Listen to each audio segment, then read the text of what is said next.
गणेश जी की अनसुनी कथा एक समय की बात है, जब देवताओं और असुरों के बीच युद्ध हुआ करता था।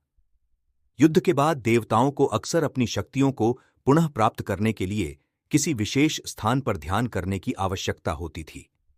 ऐसे ही एक समय में सभी देवताओं ने निर्णय लिया कि उन्हें अपनी ऊर्जा को फिर से संगठित करने के लिए एक स्थान की आवश्यकता है, जहां कोई भी उन्हें परेशान न कर सके।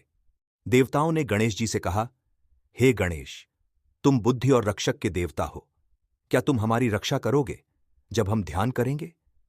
गणेश जी ने सहर्ष इस कार्य को स्वीकार किया और एक पहाड़ी पर बैठ गए।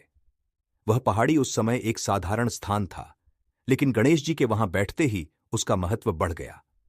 गणेश जी ने अपने शक्तिशाली त्रिशूल से एक रेखा खींच दी और कहा, इस रेखा के भीतर कोई भी प्रवेश नहीं कर सकता। समय बीतता गया और देवताओं का ध्यान गहरा होता गया।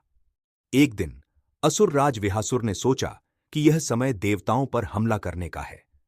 उसने अपनी सेना को संगठित किया और गणेश जी के रेखा की ओर बढ़ा।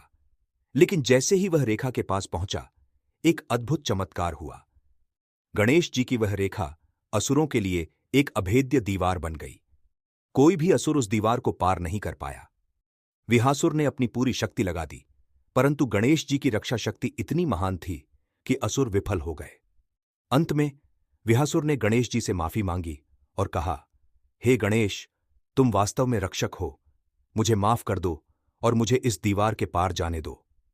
गणेश जी ने उसे समझाया, जो सच्चे दिल से भगवान की आराधना करता है, उसके लिए यह दीवार नहीं है, परंतु जिनके मन में बुराई है, उनके लिए यह अभेद्य है।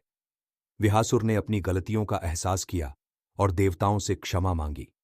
इस प्रकार गणेश जी ने न केवल देवताओं की रक्षा की, बल्कि असुरों को भी सही मार्ग पर चलने का पाठ पढ़ाया। इस कथा के बाद देवताओं ने गणेश जी को अभेद्य रक्षक का नाम दिया और वह पहाड़ी गणेशगिरी के नाम से प्रसिद्ध हो गई।